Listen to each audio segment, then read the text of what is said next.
I recently made over our entryway, and after walking through it for a couple of months, it really just felt cold and weird and not like our family, not welcoming or cozy at all. And I really I wanted to change it because this is our first impression when you walk into our house. Home Depot reached out to me and asked if I wanted to be part of their stylish home update campaign, and I was a little bit taken back because I didn't realize how much home decor they have to offer, which makes this a total one-stop shop for me. And you know me, I love doing the room and then decorating it.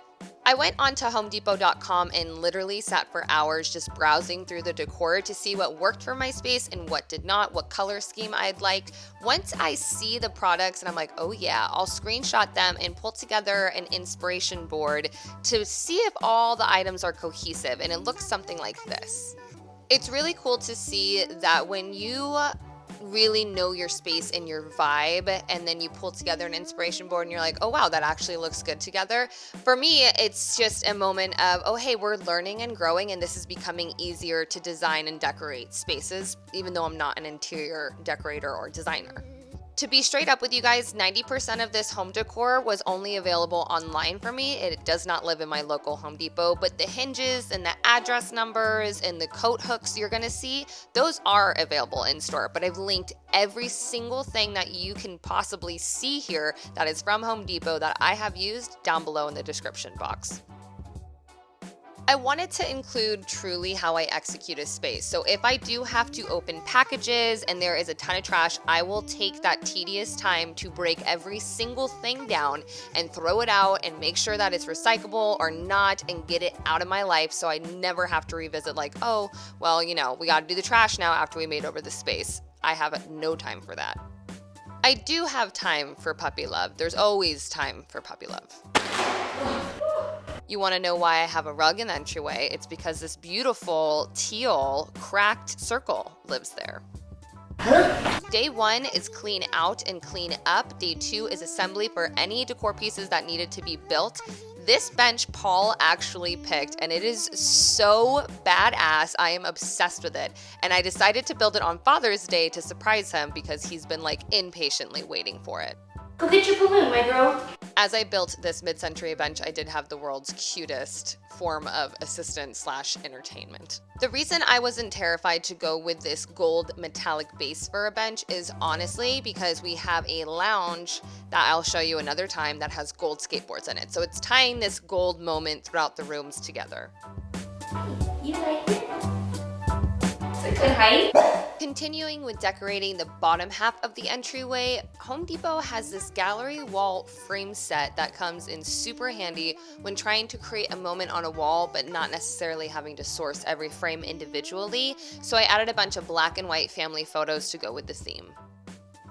Home Depot actually already sells these shelf brackets that are similar to something that I DIY'd for Paul's office with just some pipe and flange. You don't have to DIY it if you don't want to. Again, I've linked it down below for you.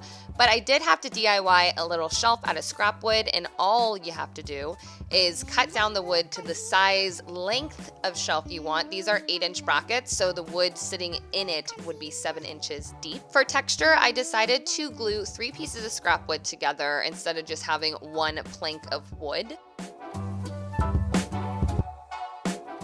When you are doing any form of a glue up, you do want to clamp appropriately. I started with small clamps but ended up switching to my larger ones because you want that excess glue to squeeze out through the seams. Let it dry, go in with your chisel it right off. It's super satisfying, and then sand that baby down. To finish, I decided to do a stain and poly blend of a stain color called Early American.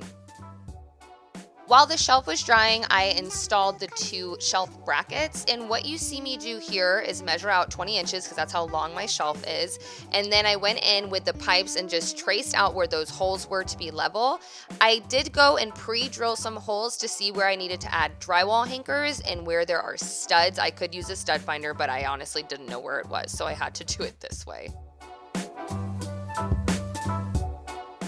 Once you figure out where you need anchors or not, you're just gonna simply screw that shelf bracket right into place. Set your DIY shelf right on top of there, and voila, look at that. I mean, that is actually really beautiful. I love it.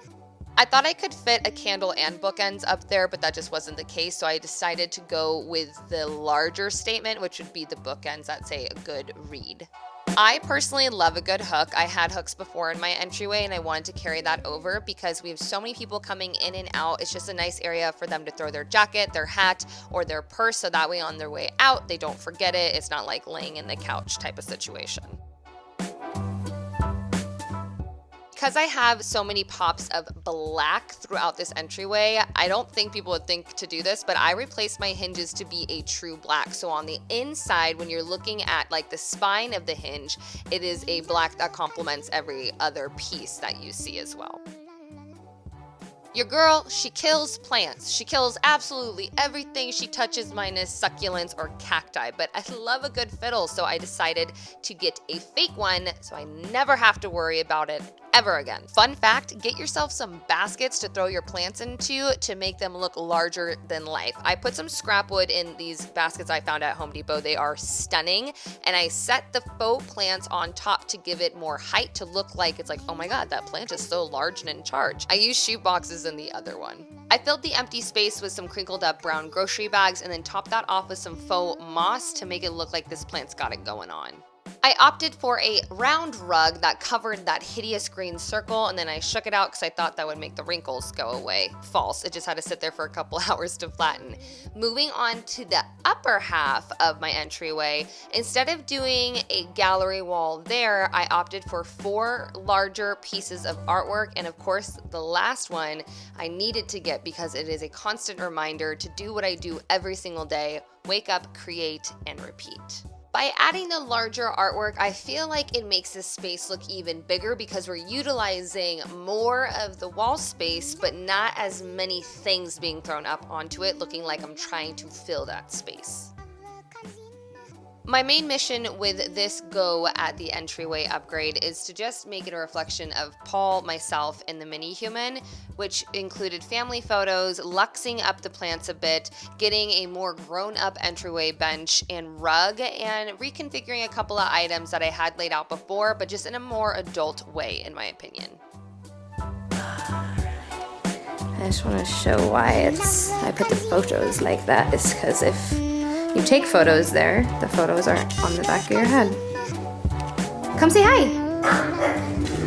Everybody has their own personal style, and all that matters to me at the end of the day is that my dog, my humans, they just love it and will actually use the space. What do we think of the space, guys? Whose space? Whose space? Oh, is this your spin out area? Do you like the entryway? Yeah. Go. Okay.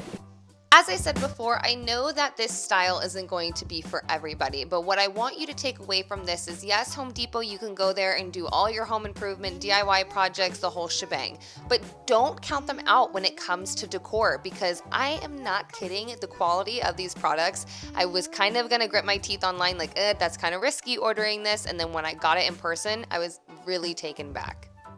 Another thing that I'd like you guys to take away from this is, hey, if the space doesn't work for you when you decorate it, it is okay to redecorate. Nobody's judging you. Nobody's gonna freak out like, oh my God, you had it perfect before and now it's not perfect. It's not their house. It's not their family. They're not using it. They don't live there. It is your home only. I revisited the entryway when given the opportunity because I wanted this to be absolutely perfect for Paul, myself, and the mini human, as this is our first home together as a blended family. So I will revisit as many spaces as I need to until I feel like, this is home. Thank you so much to Home Depot for sponsoring today's video. I feel like we're working together in a new way with this decor and no power tools situation, and I am loving it, but I am also dreading the fact that I'm going to be addicted to shopping online for decor now. I linked the decor portion of Home Depot's website down below for you alongside all the other products that I used here, and I hope that you guys enjoyed this process with me. I will catch you next Wednesday for another DIY, and I have so many other things in the work, and they're actually with Home Depot, so